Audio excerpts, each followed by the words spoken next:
룻기 21번째 시간이죠. 은혜가 풍성한 하나님, 이런 제목으로 말씀을 나누겠습니다. 12절, 참으로 나는 내 기업을 물을 자다라고 하는데요. 룻기 3장 하고 있습니다. 3장 12절에서 15절까지. 12절, 참으로 나는 내 기업을 물을 자다라고 하는데요. 참으로는 오문함이라고 하고요. 참으로, 진실로 라는 말입니다. 오문함은 아만이라는 말에서 나왔는데요. 이 아만에서 아멘이 나왔습니다. 아멘이 진실로, 참으로 라는 뜻이죠. 확실히. 그러니까 오문함과 아만은, 그 아멘은 그 같은 뿔에서 나온 같은 말입니다. 그러니까 신약으로 또 가면요. 이 아멘을 알레토스라고 합니다. 알레토스, 진실로, 참으로, 확실히 라는 뜻입니다. 누가복음 9장 27절 보면요. 내가 참으로 너희에게 이르노니 여기 섰는 사람 중에 죽기 전에 하나님 나라를 볼 자들도 있느니라 하는데요. 오늘로 보면요. 레고 데 휘민 알레토스라고 합니다. 내가 너희에게 참으로, 진실로 말한다. 히브리어나 그 헬라어는 맨 앞에 나오는 말이 가장 중요합니다. 그러니까 레고라는 거는 내가 말한답니다. 그리고 뒤에 있는 말이 된데, 그리고 그러나 라고 이제 하는 그 접속사인데요. 지금 레고라는 말이 나왔으니까 레고, 내가 말한다가 가장 중요하겠죠. 내가 너희에게 진실로 말한다. 죽기 전에 규손타이 다나토스라고 합니다. 우리말에는 죽기 전에라고 했으니까 우리가 이 성경을 볼 때는 우리 말에는 죽음은 하나밖에 없죠. 몸이 죽는 것. 그렇지만 헬라어는 다나토스가 있고 네크로스가 있습니다. 그러니까 영적인 그 육적 자아의 죽음, 자기 부인의 죽음이 있는가 하면 네크로스, 몸의 완전한 죽음이, 두 가지가 죽음이 있습니다. 근데 여기서는 네크로스가 아니라 다나토스라는 말을 썼습니다. 그러니까 우리는 여기 섰는 사람 중에 죽기 전에 하나님 나라를 볼 자들도 있느니라 했을 때, 죽는다는 건 사람이 죽기 전인가 보다 라고만 알 수가 있지만, 원어로 보면은 이 자기 부인의 죽음, 그 다나토스의 죽음을 예수님은 말씀하고 있는 겁니다. 그러니까 규손타이 다나토스 하면요, 죽음을 맛본다, 경험한다, 그런 말입니다. 전에라는 말도 없습니다. 죽기 전에라는 말도. 그러니까 죽음을 맛본다 라는 그런 말입니다. 그리고 이 다나토스의 죽음과 네크로스의 죽음, 성도는 우리는 반드시 이 땅에서 다나토스, 자기 부인의 죽음을 경험하고, 그럼으로써 부활의 삶을 반드시 살아야 합니다. 그러니까 자기 부인의 죽음을 경험하지 않는다면 영원히 끝까지 그 자기 부인을 부정하다가 마지막에 네크로스의 완전한 멸망의 죽음을 할 수밖에 없는 거가 되는 거죠. 그래서 반드시 성도는 이 예수님이 지금 말씀하시는 다나토스의 죽음을 해야만 하나님의 나라를 보는 겁니다. 하나님의 나라는 그 죽음을 통해서, 그럼으로써 하나님이 살려주시는 그 부활을 경험함으로써만 볼 수 있는 나라이기 때문에 그렇습니다. 하나님 나라는 우리가 내가 하나님이 아니라는 그 자기 부인의 그 죽음을 경험하지 않는다면 절대로 하나님이 주인이 되는 그 경험을 할 수가 없기 때문에, 하나님이 주인이 내 안에서 나를 다 통치하셔야만 거기가 하나님 나라가 되는 거죠. 그러니까 그 죽음을 죽지 않는다면, 자기 부인에 죽지 않는다면 절대로 하나님 나라는 내 안에서 이루어질 수가 없는 겁니다. 하나님 나라를 이룰 수 없고 하나님 나라를 경험할 수 없다면은 나는 하나님 나라 백성이 아닌 게 됩니다. 그러니까 우리는 반드시 이 다나토스의 죽음, 이 죽음을 맛보고 경험해야 되는 겁니다. 내가 하나님이 아니다. 내가 죄인이구나. 죄인 중에 괴수가 맞구나. 죽은 흙이고 티끌이고 마른 뼈로구나. 나는 아무것도 아니고 하나님이 전부였구나. 이 하나님만 그래서 믿고 의지하지 않으면 큰일 나겠구나. 이러한 자감, 깨달음이 바로 이 다나토스의 죽음인 겁니다.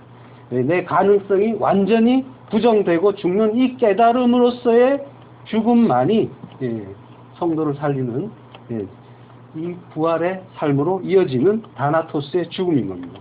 성도는 반드시 이 죽음을 죽어야 합니다. 물론 이 죽음 역시 하나님이 죽여주셔야만 가능하죠. 예수 그리스도의 그 영이신 성령 하나님이 내 안에 들어오시고 내 눈과 귀를 열어서 말씀으로, 그리스도의 말씀으로, 말씀의 검으로 나를 찔러 쪼개 죽여주셔야지 비로소 내가 죽을 수 있는 겁니다. 그래서 그때 비로소 다나토스의 죽음을 죽게 되고 하나님이 내 안에서 나를 통치하시는 그 하나님 나라가 열리게 되는 겁니다. 그러니까 여기 섰는 사람 중에 죽기 전에 하나님의 나라를 볼 자들도 있느니라. 이 말씀의 진의는 하나님 나라를 보려면 반드시 죽어야 한다. 다나토스의 죽음을 죽어야 한다. 그런 말이 되는 겁니다. 이 비슷한 구절이 마태복음에도 있는데요. 마태복음 16장 28절 진실로 너희에게 이르노니 여기 섰는 사람 중에 죽기 전에 인자가 그 왕권을 가지고 오는 것을 볼 자들도 있느니라. 똑같은 구조죠. 다른 것은 하나님의 나라라고 했고요. 누가복음에서는, 마태복음에서는 왕권을 가지고 온다. 이것만 다르고 다 똑같습니다. 그 왕권을 가지고라고 번역이 된 그 어구는 엔테 바실레이아 아우트라고 하는데요. 이것은 그의 왕국으로, 그의 나라로 라는 뜻입니다. 예수님이 십자가에서 죽으시고 부활하심으로 하나님의 통치에 순복하는 하나님 나라, 교회죠. 교회가 이 세상에 생기게 되고 그들 안으로 예수님이 들어오셔서 예수님의 영, 성령이 들어오셔서 그들을 통치하시는 그 장면을 이 자리에 서 있는 사람들이 보게 된다라고 이제 말씀하시는 겁니다. 그러니까 교회는 바로 예수님의 통치에 순복하고 진리를 쫓아서 사는 삶인 겁니다. 이 구절이 마태복음 16장 28절이 어느 내용과 연결되느냐 하면요. 바로 앞에 연결되는 구절이 있습니다. 마태복음 16장 24절 이에 예수께서 제자들에게 이르시되 아무든지 나를 따라오려거든 자기를 부인하고 자기 십자가를 지고 나를 쫓을 것이니라. 그 의미가 어떻게 이어지는지 아시겠죠? 자기 부인입니다. 자기 부인의 그 죽음을 죽어야만 한다는 겁니다. 누구든지 제 목숨을 구원코자 하면 잃을 것이요 누구든지 나를 위하여 제 목숨을 잃으면 찾으리라. 내가 하나님이라고 주장하면서 나는 결코 죽을 수 없다라고 주장하면서 버티면 자기 목숨을 자기가 구원하는 거죠. 그러면은 잃는다는 겁니다. 영원히 멸망한다는 거고 누구든지 나를 위하여 제 목숨을 잃으면 다나토스의 죽음을 죽으면 그러면 그는 찾게 된다라고 하는 겁니다. 사람이 만일 온 천하를 얻고도 제 목숨을 잃으면 무엇이 유익하리요? 사람이 무엇을 주고 제 목숨을 바꾸겠느냐? 인자가 아버지의 영광으로 그 천사들과 함께 오리니 그때 각 사람의 행한 대로 갚으리라. 진실로 너희에게 이르노니 여기 섰는 사람 중에 죽기 전에 인자가 그 왕권을 가지고 오는 것을 볼 자들도 있느니라. 이렇게 그 내용이 연결되고 있습니다. 여기서 그 왕권을 가지고 온다고 하는데요. 누가복음에는 하나님 나라라고 했죠. 그 왕권은 다름이 아니라 바실레이아를 번역한 말입니다. 바실레이아는 나라입니다. 왕국이라고 하고요. 나라라고 합니다. 그러니까 하나님 나라를 가리키는 말입니다. 그러니까 왕권을 가지고 온다는 말도 역시 누가복음의 그 하나님 나라와 같은 뜻이 되는 겁니다. 같은 뜻인데 번역이 완전히 다른 것처럼 우리 말로는 되어 있는데요. 역시 이제 같은 뜻이고 교마이 다나토스 죽음을 맛보아야 한다라고 하고 있습니다. 예수님은 십자가에 달려서 그 죽는 모습으로 우리에게 그 아무런 그 생활의 유익을 주지 못하는 그런 벌거벗은 모습으로 진짜 복인 구원과 영생을 주셨습니다. 진짜 복이 무엇인지 아는 성도는 그 자기를 부인하는 그 십자가의 죽음, 그 십자가를 지는 그 삶을 사는 것으로 예수님은 그 죽음을 죽어야만 너희가 목숨을 찾고 그것이 나를 따르는 거라고 말씀하시는 겁니다. 자기 목숨을 구원코자 하면 잃을 것이고 제 목숨을 잃으면 찾을 것이라. 자기의 육신의 그 생명을 위한 그 세상의 것들로부터 자유롭지 못한 자는 영원한 생명, 그 생명을 잃어버리게 된다는 겁니다. 그러니까 그러한 그 세상 것으로부터 자유롭게 된 자, 그리고 나로부터 나의 어떤 그런 주장, 주의, 나의 통치권, 그걸 하나님께 돌려드리는 자만이, 그 자만이 진리를 아는 것이 되는 거예요. 진리는 하나님이 전부고 나는 아무것도 아니다. 이것이 진리입니다. 기독교 진리입니다. 그러면 그 진리가 너희를 자유케 하고, 그래서 자유롭게 되는 겁니다. 그러면은 그 수고하고 무거운 짐에서 벗어나는 자가 되는 거죠. 따라서 세상의 떡과 생명의 떡은 함께 공존할 수 있는 것이 아닙니다. 구원도 받고 이 세상에서 잘 먹고 잘 살게 해준다는 그런 기독교는 가짜인 겁니다. 하나님 나라, 천국은 어디에 있습니까? 죽어서 가는 곳입니까? 물론 죽어서 갈 수가 있지만 다나토스의 죽음, 그 죽음을 맛본 그 성도의 몸이 천국이 되는 겁니다. 예수님이 천국은 여기 있다 저기 있다 할 것이 아니라 어디죠? 너희 안에 있느니라 라고 하셨죠. 천국은 예수님의 말씀처럼 우리 안에 있는 겁니다. 다른 곳에 있는 것이 아니라 죽어서 가는 그곳이 그것도 천국이지만 천국은 가까이 왔다라고 예수님이 선포하셨습니다. 그러니까 내 안에서 천국을 이루지 못한다면 그는 천국을 갈 수 있는 자가 아닌 겁니다. 여기서 천국을 사는 자가 천국을 가는 거고요. 그리고 여기서 천국을 이루지 못하고 여전히 나만 주장하고 있다가 그 지옥을 살다가 그 마지막에 그 네크로스의 죽음을 죽으면서 영원히 멸망하는 겁니다. 너희가 거룩한 성전인 것과 성령이 너희 안에 계신 것을 알지 못하느냐? 누구든지 하나님의 성령을 더럽히면 하나님이 그 사람을 멸하시리라 하시죠. 우리 몸이 성전인 겁니다. 다른 곳이 성전이 아닙니다. 성전 건축한다고 헌금 내라고 하는 말은 거짓말입니다. 내가 성전입니다. 내가 성전이고 약속의 땅이고 기업이고 하나님 나라입니다. 그리고 내가 교회입니다. 우리가 흔히 성전이라고 하고 교회라고 하는 그 건물은 예배당일 뿐입니다. 한국교회가 그 건물을 교회, 성전이라고 가리키는 바람에 그 건물에 들어갈 때만, 그 예배당에 들어갈 때만 거룩한 자가 되고 착한 척 하는 그런 자가 되다가 거기서 나오면 바로 세상 사람들과 다를 바가 없는 자가 그래서 되는 겁니다. 거기서만 깨끗하면 되는 걸로 착각을 하는 겁니다. 아닙니다. 성도의 몸이 거룩한 성전이고 교회입니다. 그래서 성도는 언제 어디서나 하나님과 동행하는 거룩한 자가 되어야 하는 겁니다.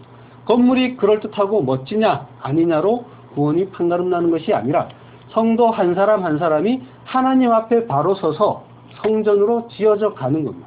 그렇게 거룩한 성전, 교회가 된 자들이 모두 하나로 예수를 머리로 하는 교회가 되는 겁니다.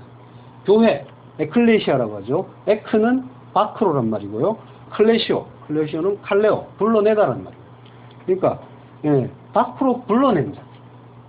팔레스타인의 그 목양 풍습을 보면요. 예수님이 탄생하실 때 목자들이 여러 명이 밤에 밖에서 양떼를 지키고 있었다 그러죠. 잘 때 여러 집의 그 목자들이 그 양들을 내 것 내 것 그 가리지 않고 한꺼번에 다 한 우리 속에 집어넣습니다. 밤 동안에 그 목자는 그 입구를 막고 거기서 가로질러서 이제 잠을 자고 아침에 이제 일어나는 거죠. 이 누워서 자는 걸 예수님이 내가 양의 문이다라고 이제 말씀하셨죠. 예루살렘 성전에도 이제 희생양이 들어가는 양의 문이 있지만 양문, 목자들 자신이 양의 문이 되는 그 문을 예수님이 양의 문이라고 말씀하셨습니다. 그리고 이 목자가 아침에 이제 각자 자기 양들을 부른 겁니다. 가자 얘들아 하고 부르면은 그러면 양들은 자기 주인의 목소리를 알아듣고 따라 나서는 거예요. 밖으로 불러내고 따라 나서고 그것이 에클레시아 교회입니다.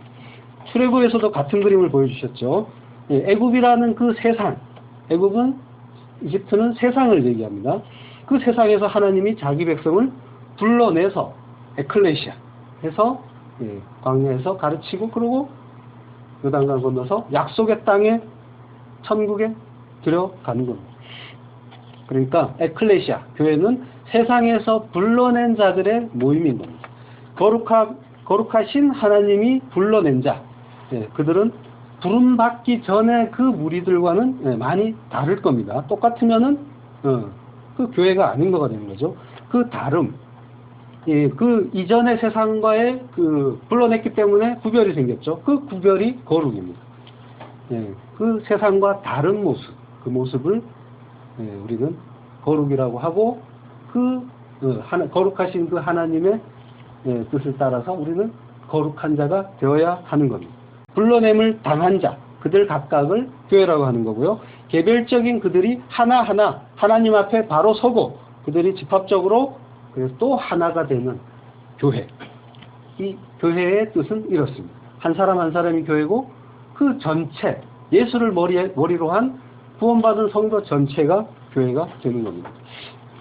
그들의 연관성, 공통 분모는 역시 예수 그리스도입니다.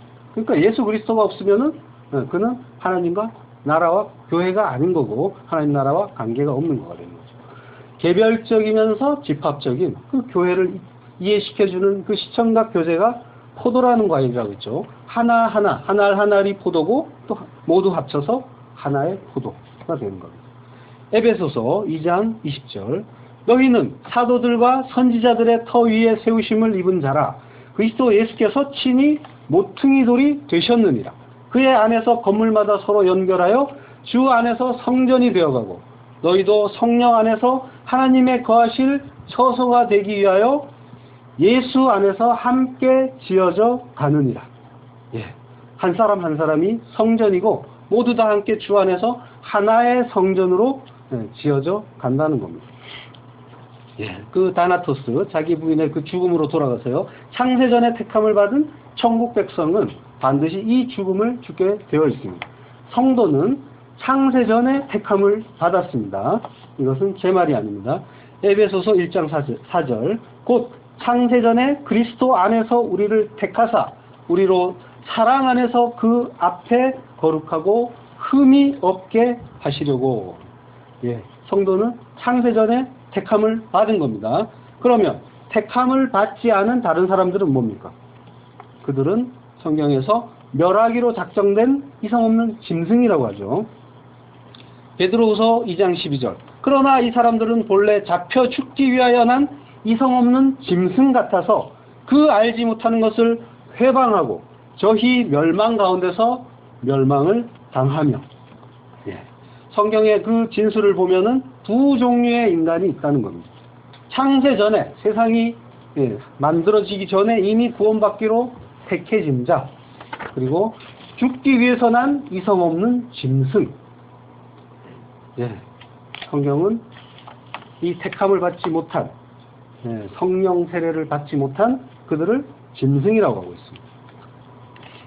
물론 이제 그 하나님을 제대로 모르는 자는 성령이 너무 심한 것 아니냐, 사람을 어떻게 짐승이라고 하느냐 하면서 항의할 수도 있겠습니다. 그렇지만은 이 말은 하나님이 어떤 분인지 모르기 때문에 하는 말입니다. 토기장이가 어떤 그릇은 귀히 쓰고 어떤 그릇은 천히 쓰는데 그 선택은 전적으로 그 토기장이의 권리입니다. 하나님은 창조주십니다. 그래서 하나님은 어떤 식으로 사용을 해도 우리는 할 말이 없는 겁니다. 인간이 그 선악과를 먹고 하나님이 되어버려서 하나님과 맞먹고 있는, 그래서 하나님까지 멋대로 평가하고 판단하는 그런 말이 되는 겁니다. 사람을 어떻게 짐승이라고 하느냐, 하나님이 너무 잔인한 것 아니냐 하는 그 말은요. 다나토스, 자기 부인의 죽음, 성도가 마땅히 죽어야 할 그 십자가의 죽음인 다나토스의 그 반대의 죽음이 네크로스의 죽음이라고 했죠. 자기 부인을 끝까지 거부하다가 나는 절대로 낮아지고 섬기고 대신 죽는 자기 부인의 그 십자가 죽음을 죽을 수 없다고 버티면 마지막에 영원한 멸망을 당하는 겁니다. 잡혀 죽기 위해 난 이성 없는 짐승들의 죽음이 바로 이러한 죽음입니다. 그러니까 다나토스와 네크로스, 이 죽음을 잘 기억하시기 바랍니다. 여기에 구원의 원리, 구원의 메커니즘이 있습니다. 어떤 죽음을 선택하실지, 그리고 하나님이 나를 어떤 죽음으로 인도하시는지를 잘 살펴보시길 바랍니다. 보아스가 12절에서 참으로 나는 내 기업을 물을 자나 물을 자가 나보다 더 가까운 친족이 있으니 이 밤에 여기서 머무르라고 합니다. 기업을 물을 자, 고엘이라고 했습니다. 기업은 헬레크라고 하고요. 그 할당된 목, 분깃이라고도 나오죠. 우리 그 성경에서는. 그리고 영토라고도 합니다. 이 분깃, 이것은 이제 이스라엘 백성들이 가나안에 들어가서 땅을 나누죠. 그래서 나눠 가진 것을 분깃이라고 하고요. 그것은 당연히 영토의 개념이 있습니다. 이 성경에서 또 기업, 이 기업은 굉장히 또 중요한 개념이죠. 하나님이 기업이라고도 하고 우리가 기업을 이어받는 자, 상속자라고도 합니다. 성경에서 기업은 주로 이 땅의 개념으로 나타나고 있죠. 레위기 25장 23절 토지를 영영히 팔지 말 것은 토지는 다 내 것임이라. 너희는 나그네어 우고하는 자로서 나와 함께 있느니라. 너희 기업의 온 땅에서 그 토지 무르기를 허락할지니 만일 너희 형제가 가난하여 그 기업 얼마를 팔았으면 그 금족이 와서 동족에 판 것을 물을 것이요. 만일 그것을 물을 사람이 없고 자기가 부요하게 되어 물을 힘이 있거든 그 판 해를 계수하여 그 남은 값을 산자에게 주고 그 기업으로 돌아갈 것이니 그러나 자기가 물을 힘이 없으면 그 판 것이 희년이 이르기까지 산자의 손에 있다가 희년에 미쳐 돌아올지니 그가 곧 기업으로 돌아갈 것이니라. 예, 물을 힘이 있으면 그 판해를 계수해서 남은 값, 그러니까 남은 값은 희년까지 계산해서 남은 값이 되는 거죠. 예, 그 값을 치르고 다시 돌려받는 거고요. 돌려받을 힘이 없으면 희년까지 기다려야 된다는 겁니다. 그러면 희년은 뭡니까? 희년은 모든 빚이 다 탕감이 되고 생활이 어려워서 땅을 판 자들도 다 되돌려받게 되는 그런 행 겁니다. 이스라엘은 그 토지 매매를 하지 못하게 되어 있죠. 왜냐하면 땅은 하나님 것이기 때문입니다. 그런데 이걸 판 게 어려울 때 그때 이제 기업을 무르게 하는 것을 이제 친족들이 도와주는데 그걸 고엘이라고 하는 겁니다. 그러니까 땅, 그 기업, 그걸 무르는 그 행위는 가알이라고 하고요. 그 제도, 기업 무르는 자, 친족, 그를 이제 고엘이라고 한다고 했습니다. 예. 레위기 25장 10절. 제 50년을 거룩하게 하여 전국 거민에게 자유를 공포하라. 이 해는 너희에게 희년이니 너희는 각각 그 기업으로 돌아가며 각각 그 가족에게로 돌아갈지며 그 50년은 너희의 희년이니 너희는 타종하지 말며 스스로 난 것을 거두지 말며 다스리지 아니한 포도를 거두지 말라. 이는 희년이니 너희에게 거룩함이니라. 너희가 밭의 소산을 먹으리라. 예, 희년은 50년이라고 하죠. 50년. 예, 7년을 주기로 해서 7년마다 안식년이 되는 거죠. 7년째 된 해가. 그 안식년이 7번 보내고 바로 다음 해가 희년인 겁니다. 그 희년은 주빌리라고도 하고요. 그리고 요벨이라고도 합니다. 요벨은 그 순양의 그 뿔을 요벨이라고 하는데 이 희년은 대제사장이 그 뿔나팔을 부는 걸로 선포되었기 때문에 요벨이라고 하고요. 그리고 그 요벨이라고 또 써놓고 주빌리라고 또 성경은 읽습니다. 왜냐하면 대안식년이기 때문에 희년은 아주 거룩한 해라는 그런 의미이기 때문에 그 말 그대로 읽지를 않고 주빌리라고 달리 읽었던 겁니다. 그 너무나 거룩해서 차마 그대로 읽기 어려운 말이 또 성경에 있죠. 그게 하나님의 이름 여호와 야훼입니다. 그래서 야훼라고 써놓고 그 말이 나오면 아도나이 나의 주라고 이제 이스라엘 사람들이 읽었었죠. 예, 그 희년에는 땅을 쉬게 했고 땅의 소유권을 원래 주인에게 되돌려 주었고 또 종들은 가족의 품으로 되돌아갔습니다. 그러니까 이 하나님이 이스라엘에게 구원을 가르쳐주는 그 제도고 풍습이 바로 이 희년인 겁니다. 누가복음 4장 16절 보면요. 예수께서 그 자라신 곳 나사렛에 이르사 안식일에 자기 규례대로 회당에 들어가사 성경을 읽으려고 서심해 선지자 이사야의 글을 드리거늘 책을 펴서 이렇게 기록한 데를 찾으시니 곧 주의 성령이 내게 임하셨으니 이는 가난한 자에게 복음을 전하게 하시려고 내게 기름을 부으시고 나를 보내사 포로된 자에게 자유를, 눈먼 자에게 다시 보게 함을 전파하며 눌린 자를 자유케 하고 주의 은혜의 해를 전파하게 하려 하심이라 하였더니, 책을 덮어 그 맡은 자에게 주시고 앉으시니 회당에 있는 자들이 다 주목하여 보더라. 이에 예수께서 저에게 말씀하시되 이 글이 오늘날 너희 뒤에 응하였느니라 하시니. 예수께서 읽으신 이 말씀은 이사야서 61장의 그 하나님 나라에 대한 예언입니다. 그 예언을 예수님이 읽으시고 그 하나님 나라가 지금 너희 앞에 와 있다라고 말씀하시는 겁니다. 그리고 그 유대인이 기다리던 그 주의 은혜의 해를 전파하게 하려 하심이라 라고 이제 나와있죠. 그러니까 유대인이 기다리던 그 주의 은혜의 해, 이것이 바로 주빌리입니다. 신년, 대안식년입니다. 그 구원의 날, 그 구원의 날에 포로된 자에게 자유가 임하고 눈먼 자는 다시 보게 하고 그리고 눌린 자는 자유케 되고, 이것이 구원입니다. 그 구원을 설명해 주는 말인 거죠. 그것이 오늘 너희에게 성취되었다라고 예수님이 말씀하시는 겁니다. 하나님 나라, 천국을 한마디로 표현하면 무엇이라고 할 수 있겠습니까? 하나님 나라는 바로 안식입니다. 그래서 하나님께서 천지를 6일 동안 창조하시고 마지막 그 7일째 안식을 하시는 겁니다. 하나님이 그 재창조의 완성은 안식으로 결론이 날 거다라는 것을 가르쳐 주시는 겁니다. 우리는 그 안식에 참여하기 위해서 이 인생을 살면서 하나님께서 배우라고 하는 것들을 배우고 있는 중인 겁니다. 그러니까 구원받은 자, 하나님 나라의 그 안식을 얻은 자의 모습은 어떠해야겠습니까? 들고 뛰면서 열심히 뭔가를 하자, 이루자, 나가자, 싸우자, 이기자 이렇게 외치는 것이 아니라 조용히 하나님의 말씀을 묵상하고 잠잠히 그 말씀을 상고하면서 또 그 하나님의 은혜를 감사하는 그런 모습일 겁니다. 시끌벅적하고 뭔가를 열심히 하고 있으면 살아있는 교회다 그러는데요. 그건 인간들이 살아있는 교회라는 거고요. 반면에 말씀이 살아있고 성령이 역사하는 교회는 인간이 점점 죽어가고 그 속에서 각자 묵묵하게 자기 맡은 일 할 바들을 하기 때문에 겉으로는 좀 죽은 듯 보이고 잠잠한 듯 보이고 그런 교회가 되는 겁니다. 교회는 프로그램과 시스템으로 일할 것이 아니라 성령이 말씀이 일하시게 자리를 내드려야 하는 겁니다. 보아스가 그 땅을 회복시켜주고 안식을 주는 자로 지금 등장하고 있고요. 룻은 그 땅, 그 기업, 약속의 땅을 얻지 못하고 안식을 얻지 못한 자, 그래서 구원을 얻지 않으면 죽어야만 하는 그 과부의 모습.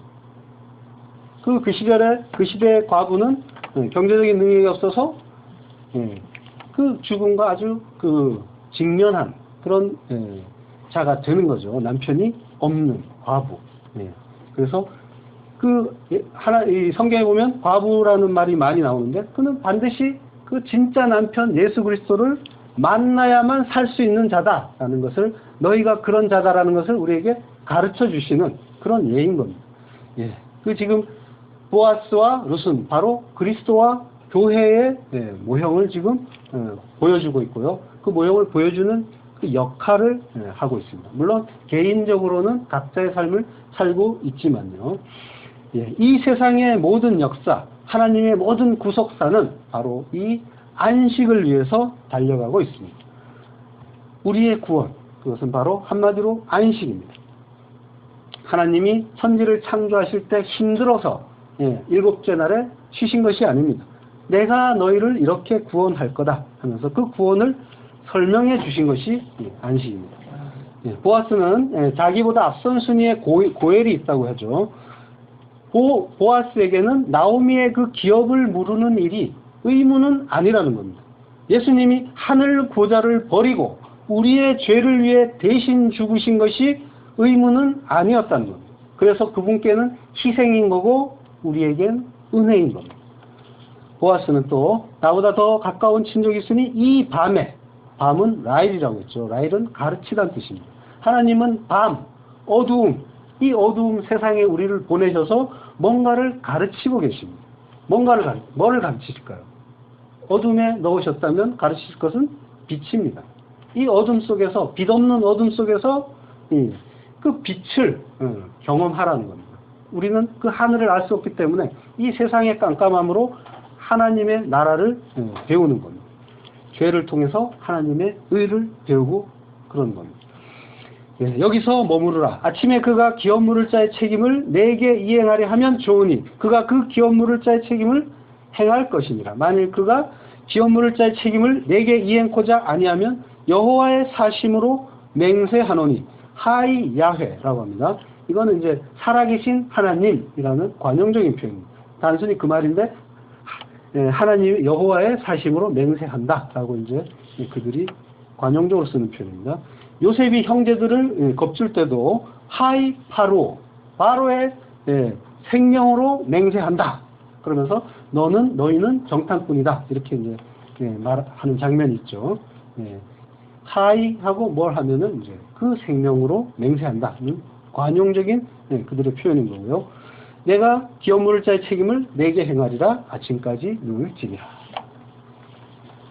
그 빛에 빛이 비치면 그 낮에 너는 행하라. 다니라. 이런 뜻입니다. 그 빛이 있는 동안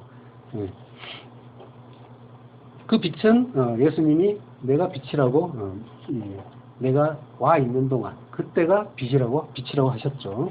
자, 15절을 가세요. 보아스가 가로되 내 겉옷을 가져다가 펴서 잡으라 하고 펴서 잡으니 고리를 6번 되어 룻에게 이어주고 성으로 들어가니라 하는데요. 이 대목, 그 보아스가 이르되 내 겉옷을 가져다가 그것을 펴서 잡으라. 이 구절은 한글 성경을 보면 특별한 내용은 없어 보입니다. 보아스가 룻에게 양식을 많이 주어서 가져가게 했다. 끝. 이렇게 되는 거죠. 근데 이 히브리어 원어로 보면은 성경 기자가 특별한 단어들을 엄선했습니다. 그래서 독자들에게 하나님의 구원과 그 은혜를 가르쳐 주고 싶어 한다는 것을 이렇게 느낄 수가 있는 그런 구절입니다. 보아스가 가로되라고 하는 구절은요, 바이아마르라고 합니다. 그리고 말씀하시기를 가라사대. 물론 보아스의 말이죠. 보아스의 말이겠지만 여기서는 원문에서는 보아스가 없습니다. 보아스는 말이 없고 그냥 그가 말했다. 이 말이 처음 쓰여진 곳이 어디냐면요, 창세기 1장 3절입니다. 바이오메르 엘로힘 예히 오르 하나님 가라사대 빛이 있으라. 여기서 바이아메르가 처음에 나온 곳이 바로 여기입니다. 그러니까 하나님이 가라사대. 지금 이 성경을 읽는 독자들, 그 최초의 수신자 히브리인들은, 이스라엘 사람들은 바로 알아듣는 거죠. 아, 하나님이 가라사대 하시는구나. 지금 룻기를 보면서 그 느낌을 받고 있는 겁니다. 그 뒤에 구절을 보면 이 느낌이 더 강해집니다. 바이에메르, 하비, 함밋, 파트, 아셰르, 알라이카 이렇게 되어 있는데요. 우리 성경에서는 내 겉옷이라고 간단하게 번역해 놓았습니다. 근데 원문은 굉장히 의미심장합니다. 내 겉옷. 내 겉옷은 원문에서는 깁니다.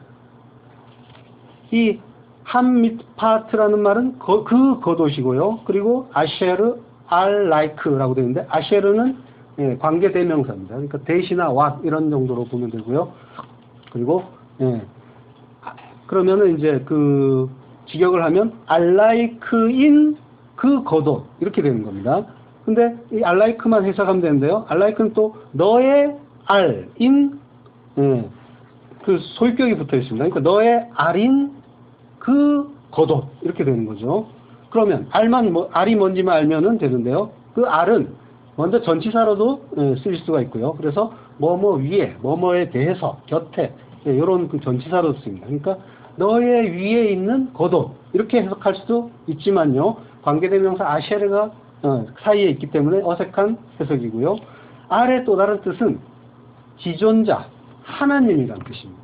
호세아서 7장 16절 그들은 돌아오나 높으신 자에게로 돌아오지 아니하니 속이는 활과 같으며 높으신 자 이 말이 알입니다. 그리고 호세아서 11장 7절 내 백성이 끝끝내 내게서 물러가나니 비록 그들을 불러 위에 계신 이에게로 돌아오라 할지라도 일어나는 자가 하나도 없도다. 위에 계신 이라고 번역된 말이 알입니다. 그러니까 이 알은 바로 하나님이거든요. 위에 계신 그 높으신 분 하나님입니다. 그러니까 룻기의 구절을 직역하면요, 너의 하나님인 그 겉옷 이렇게 되는 거죠. 근데 사실은 더 골치 아파졌습니다. 그냥 내 옷 이렇게 내 겉옷 이렇게 그 물에 밥 말아 먹듯이 호로록 지나가면 그만인데 괜히 파고들었다가 더 큰 숙제가 생겼습니다. 그러면 겉옷이 무엇이길래 너의 하나님인 겉옷이라고 하느냐, 이런 숙제가 생기죠. 겉옷에 대해서는 신약으로 가면요, 예수님이 이런 말씀을 하셨습니다. 마태복음 5장 40절 또 너를 송사하여 속옷을 가지고자 하는 자에게 겉옷까지도 가지게 하며 라고 합니다. 사실은 첩첩산중입니다. 이 말씀도 어렵습니다. 예수님이 누가 속옷을 달라고 하면 겉옷까지 벗어주라고 하십니다. 이 구절의 앞뒤로는 어떤 말씀이 있냐면요, 마태복음 5장 39절 나는 너희에게 이르노니 악한 자를 대적치 말라. 누구든지 내 오른편 뺨을 치거든 왼편도 돌려대며, 그리고 조금 전에 한 그 속옷 이야기, 겉옷 이야기가 있고요. 그 다음에 다음 구절 41절 보면요, 또 누구든지 너로 억지로 오리를 가게 하거든 그 사람과 심리를 동행하고 라고 합니다. 근데 여기서 오른편 뺨 뭐 이렇게 왼편 이렇게 나오는데요, 뺨이라는 말은 시아곤이라고 하고요, 턱뼈라는 말입니다. 그러니까 우리가 이제 상상하듯이 뺨 한 대 착 맞은 게 아니라 턱을, 그러니까 상상하는 것보다 훨씬 더 세게 맞은 겁니다. 그러니까 뺨 한 대 맞고 그래 너 여기도 때려 하면서 돌려대는 그런 수준이 아닌 겁니다. 이 구절들은 어렵기도 하고 시간도 없어서 다음 기회에 말씀드리기로 하고요. 예수님이 그 속옷과 겉옷에 대해서 말씀하신 것은 이런 맥락이 있다는 겁니다. 그럼 겉옷이 무엇인지 살펴보겠습니다. 원문을 보면요, 카이토 델론티 소이 크리스나이라고 이제 되어 있습니다. 그러니까 여기서 너를 이라고 하는데 여러 사람에게 하는 산상수훈인데 너희가 아니라 너 단수라고 하고 있습니다. 이거는 이제 유의해서 보셔야 할 그런 단어입니다. 그러니까 구원은 개별적이라는 겁니다.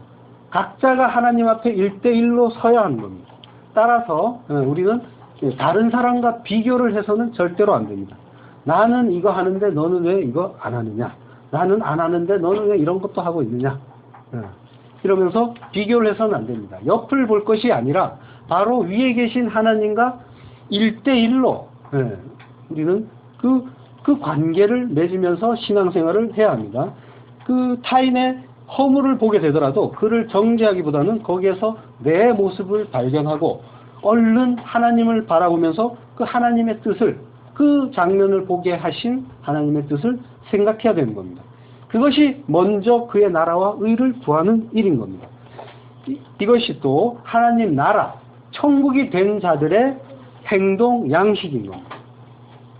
원망, 불평, 비판 이런 것은 멸망하는 짐승들의 행동 양식이고요. 천국 백성은 어떤 상황에서도 거기에 담긴 하나님의 뜻을 먼저 구하는 자인 겁니다. 모든 일들의 또 결론은 사실은 또 감사로 끝나게 되어 있습니다. 그 뜻을 잘 살펴보면요. 그래서 결국에는 하나님 찬양으로 마무리되게 되어 있습니다. 이것이 천국 백성들의 일상이 되는 겁니다. 사업이 망하고 병이 들어도 그 속에 담긴 하나님의 뜻을 깨닫는다면 다 감사인 겁니다. 당장은 그 회초리에 맞는 고통이 있지만 그게 다 나를 깨닫게 하고 가르쳐서 그리스도의 장성한 분량으로 자라게 하려는 하나님의 선하신 뜻이라는 걸 우리는 알게 되는 겁니다. 당장은 고통스럽지만 지나고 나면 그게 진짜 사랑이었다는 걸 이 성숙한 자녀들은 알게 되는 겁니다. 그리심산의 그 축복만이 사랑이 아니라 에발산의 저주까지 다 합쳐서 하나님의 크신 사랑이라는 것을 아시기를 축원합니다. 예수님 말씀을 직역하면 이렇습니다. 카이라는 말이 계속 나오는데요. 카이는 그리고 and입니다. 카이 그리고 너를 송사하고자 하는 자, 카이 그리고 너의 속옷을 가지고자 하는 자, 그에게 아피에미 내보내라, 용서하라, 그런 뜻입니다. 그리고 카이 and 그리고 겉옷, 이렇게 되어 있습니다. 이게 무슨 말이냐면요, 송사하다는 이 크리노라는 말은 또 구별하다, 분리하다, 율법으로 판단하다, 이런 뜻도 있습니다. 그러니까 너를 율법으로 판단하여 너를 그렇게 율법의 사람으로 판단한 사람, 결정한 사람이 그 사람이 너에게 속옷을 요구할 것이다. 왜냐하면 율법주의에 묶여있는 그 사람은 그것밖에 볼 수 있는 것이 없기 때문에, 그때 너는 그 사람이 너에게 속옷을 달라고 요구할 때 너는 용서하고 이해하고 속옷, 겉옷도 함께 주어야 한다. 이런 말입니다. 그러니까 이 한마디로 말하면 이 속옷은 율법이 되는 거고요. 겉옷은 그 율법의 참뜻인 구원의 복음, 진리가 되는 겁니다. 속옷, 율법, 성경에 많이 나옵니다. 그런데 속옷이 헷갈릴 필요가 없는 게, 속옷이라고 쓰인 그 키톤이라는 말은요, 속옷이 아니라 그냥 옷입니다. 마가복음 6장 9절, 신만 신고 두 벌 옷도 입지 말라 하시고, 두 벌 옷, 그냥 옷입니다. 두 벌 옷이 뭐 두 개 속옷이겠습니까? 그것만 가지고 갈 수 없는 거죠.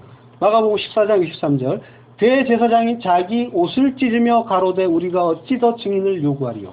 대제사장이 자기 옷을 찢는 겁니다. 그걸 키톤이라고 합니다. 이 속옷이라는 말은 그냥 옷인 겁니다. 대제사장이 설마 속옷만 꺼내가지고 찢지는 않았겠죠. 모두 키톤이고 그냥 옷인 겁니다. 그러니까 다 옷인데 이걸 진리로 알면 겉옷이 되고 모르면 속옷인 겁니다. 예수님은 그 말씀을 하신 겁니다. 그러니까 옷 이야기도 깊은 구원의 복음이 담겨 있는 겁니다. 하나님은 우리가 잘 아는 것, 그리고 꼭 필요한 것, 이런 것들을 들어서 구원의 복음을 설명하고 계시죠.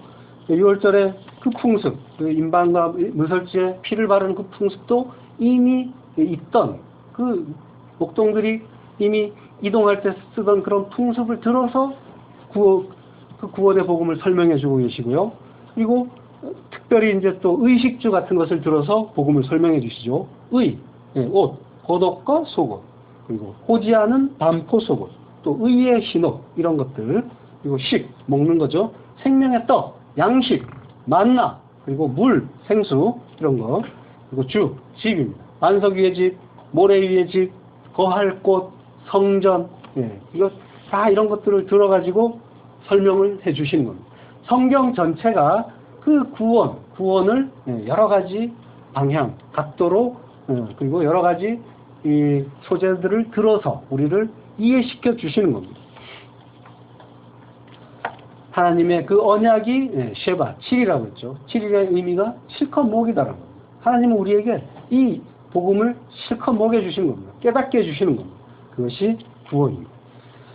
구약은 그 율법의 책이고 신약은 은혜의 책이다. 어떤 이렇게 말하는 사람들이 많이 있습니다. 심지어는 신학교 교수님들도 그렇게 말씀하시기도 합니다. 그렇지만은 하나님의 말씀을 이건 오해한 겁니다. 하나님 말씀을 제대로 깨닫지 못하면 성경은 그저 하라 하지 말라의 율법이 되는 겁니다. 속옷이 되는 겁니다. 그런데 그 진리를 알고 구원의 복음을 바르게 깨달으면 속옷, 다 그 구원의 말씀, 은혜의 말씀이 되는 겁니다. 보아스가 말하죠. 너의 그 하나님인 그 진리의 겉옷, 그것을 하비하라고 합니다. 마지막 하나 남았습니다. 하비하라. 그러니까 진리의 속옷인 그 속옷을 너는 하비하라. 하비는 야하브의 명령형인데요. 야하브는 주다, 돌리다. 그리고 자, 오라. 뭐 이런 뜻도 있지만은 또 어떤 뜻이 있느냐면요. 여호와의 이름을 영광 주다. 영광을 돌리다. 이런 뜻도 있습니다. 신명기 32장 3절. 내가 여호와의 이름을 전파하리니 너희는 위엄을 우리 하나님께 돌릴지어다. 돌릴지어다. 야하브입니다. 시편 29편 1절 너희 권능 있는 자들아 영광과 능력을 여호와께 돌리고 돌릴지어다. 예. 그러니까 그런 이런 뜻이 되는 거죠. 너의 하나님인 그 진리의 겉옷에 영광을 돌려라. 보아스는 지금 룻에게 지금 그 말을 하고 있는 겁니다. 바로 구원의 그 복음을 룻에게 주고 있는 겁니다. 우리의 그 기업을 물을 그 고엘은 예수 그리스도께서 우리 그 룻으로 대변되는 우리 성도에게 바로 그 진리의 겉옷에 영광을 돌리라고 요구하고 있는 겁니다. 그러자 룻이 어떻게 합니까? 밭도 해줍마 그것을 펴서 잡았더라. 이 아하지라는 말은 붙잡다, 취하다 라는 뜻과 함께 연합하다 라는 뜻도 있습니다. 그러니까 해석하면 그러자 룻이 그걸 붙잡았다. 그 진리를 붙잡았다. 그것이 연합이다. 지금 그 이야기를 하는 겁니다. 유니온 크라이스트. 진리를 깨달은 성도는 그 진리를 붙잡게 되어 있습니다. 혈루병 걸린 그 여자처럼 간절한 마음으로 그 겉옷, 그 진리를 붙잡는 겁니다. 그러자 보리를 6번 되어주죠. 왜 6번일까요? 보아스는 아직 기업을 무르지 않았습니다. 그리고 룻과 결혼을 하지도 않은 상태죠. 그래서 6입니다. 온전한 안식, 7에 이르지 못했기 때문에 룻이 받을 수 있는 최대의 값은 6인 겁니다. 그걸 받은 겁니다. 완전한 안식에 들어가지 못한 우리 또한 6번 된 그 보리를 받고 있는 중입니다. 지금 받고 있는 모든 것, 우리가 인생 속에서 받고 있는 모든 것이 하나님이 현재 우리에게 주실 수 있는 최대치를 주고 계신 거예요. 우리는 그걸 받고 있는 중입니다. 우리는 그걸 늘 부족하다고 여기지만 사실은 가장 좋은 걸로 가장 풍성하게 그 은혜를 받고 있는 중입니다. 그 풍성한 은혜가 느껴지십니까? 그 풍성한 은혜를 느껴야만 합니다. 우리가 깨닫기만 한다면, 그 하나님의 뜻을 깨닫기만 한다면 이 우리에게 들이닥치는 모든 일상은 다 은혜입니다. 은혜 투성입니다. 하나님의 그 풍성한 은혜를 발견하시기를 바랍니다. 에베소서 2장 9절을 읽으면서 마치겠습니다.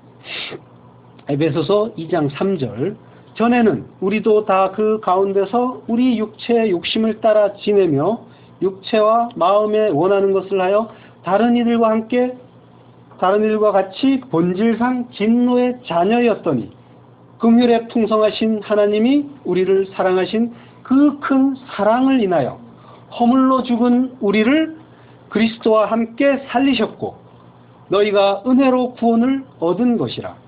또 함께 일으키사 그리스도 안에서 함께 하늘에 앉히시니 이는 그리스도 예수 안에서 우리에게 자비하심으로써 그 은혜의 지극히 풍성함을 오는 여러 세대에 나타내려 하심이니라.